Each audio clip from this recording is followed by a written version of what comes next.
Bet you're wondering what's going on. Well, that is the sound of the Ellacombe Chimes in St Cuthbert's in Crook.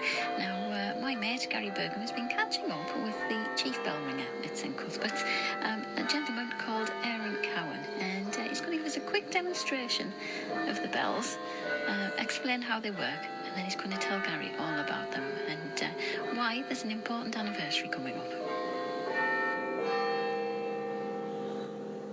This here is our Ellacombe chime rack at Our Lady Immaculate in St Cuthbert's Church at Crook. And to play them, we've got to pull this bar down. That brings up all the hammers up to the bell. We've got to make sure that the clock chimes are off. And we do it like this.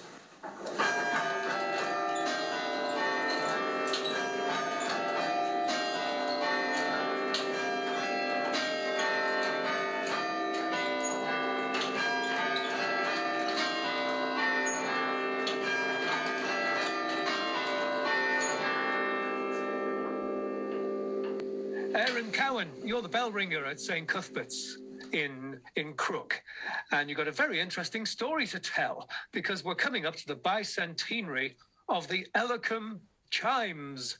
Can you tell us something about Ellacombe Chimes?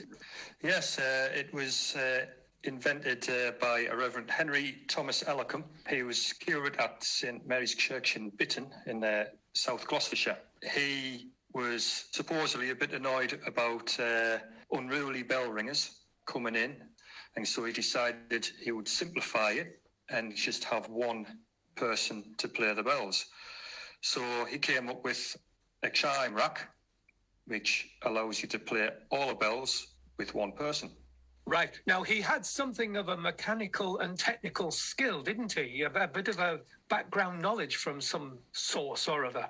Yes, he was. I think he was friends with Mark Brunel, an engineer. So he was always interested in bell playing, bell ringing. Okay.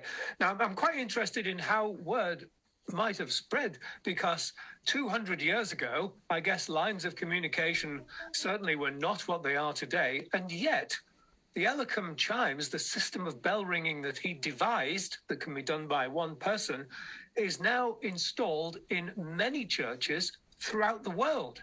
How did that happen? Quite often a lot of churches would, like they do today, struggle to get people to play the bells, especially when you have 8 bells, they want to play them, and they struggle to do that, so they wanted to get it down to just one person. There's over 400 Ellacombe chimes in working order in the UK, and there's at least 40 in other parts of the world that we know about. A lot of churches have lost the Ellacombe chime system, which a lot of them have had as an add-on to the bells.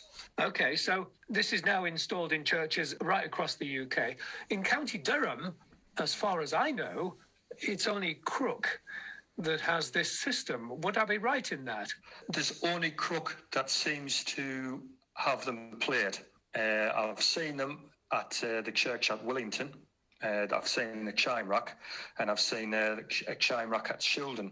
But as far as I'm aware, those churches are typically circle ringing, which is when the bells would swing. Right. So can you describe the nature of these bells? Are they somewhat different to normal bells that are free to swing around in the tower? Are these in a fixed position? Ours at Crook are, yes. We have 7 bells that are in a fixed position. We have one which we call a St Cuthbert bell, which is the biggest one that is allowed to fully circle ring. We don't ring it full circle ringing, so that's right bound in a full circle, because it simply shakes the tower. It rocks the tower. Oh, goodness me. So it is the bicentenary coming up of the invention of the Ellacombe Chimes system of ringing. This is being celebrated around the world in the month of June. Can you put a few more details on that for us, please, Aaron? Yes, it's going to be on the 26th of June, and we're going to start at New Zealand. It's going to be run through all of the time zones at 12 noon at each time zone. and we're going to go all the way around and finish in Canada.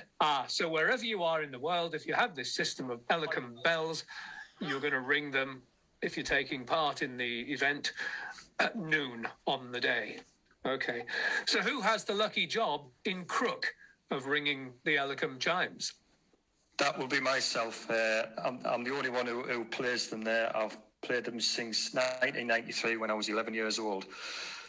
Gosh, were they... There's nobody else who's taken the job on since I started. So you have this unique set of skills then, and are you able to ring different patterns of chimes? We can do the same as what you would do with full circle bells, except they don't have the same sound. They don't have the Doppler effect that you get on a normal bell. So we tend to play often hymns. Are you allowed to tell us what you will be playing on the 26th of June at noon? I'll be honest, I have not decided just yet. So that's to be decided. Yes. I think there's people who don't have Ellacombe chimes who will also be joining in, and so they would be obviously pealing the bells. I would think I'll be trying to do a peal. This is quite something for Crook. Was it celebrated 100 years ago? To be honest, I'm not entirely sure. It was certainly a lot more popular over 100 years ago. I would say since the Victorian times, it has died out a bit, and a lot of the chime racks have disappeared out of the towers. Ours at Crook were installed in 1897, and I would think that the priest that was in charge at the time was a Father Pippet, and he came from down south, and I would have thought that he'll have seen this type of bells in operation and thought he would have them for the church at Crook. So did they have to be installed by a team? I can imagine it working today where you would get in touch with a particular company who was skilled in this kind of installation and they'd come and do it for you. Is that sort of thing that happened in Crook? Yes, I would think so. They built the tower with a clock and chimes, and that the bells were provided by John Warner Brothers, which was the same people who who cast Big Ben. So Ellacombe's system, was that something that he patented all around the world, or was it just a system that could be adapted and utilised locally without any payment to a patent holder, if you see what I mean? Yeah, I think it was a system that he devised. There was we also have another system which is classed as a carillon, which tends to have at least 23 bells, but we only have 8. So our tunes that we play have to be greatly simplified. Are there going to be any rehearsals? I'm sure there will be. I mean, we're lucky in the sense because you only need one person to play it. COVID rules doesn't affect us. So when COVID rules are relaxed somewhat, do you have a trainee in waiting to hand over your skills to? There isn't anybody at present, but hopefully this event might prick some interest in some of the. It would be nice to get some of the children involved. I mean, there's my own. I've got 2 lads who've had a go at them in the past, so you never know, they might take it up after me. Well, that would be great. I mean, we can't see this sort of thing disappear from our heritage, can we? At the moment, is it just a case of you in the church tower ringing the bells from the rack on the day, and that's that? Or are we expecting a little more in the way of maybe a small congregation being present and to celebrate the moment? Currently, it probably is. I'm hoping that we might be able to arrange more stuff.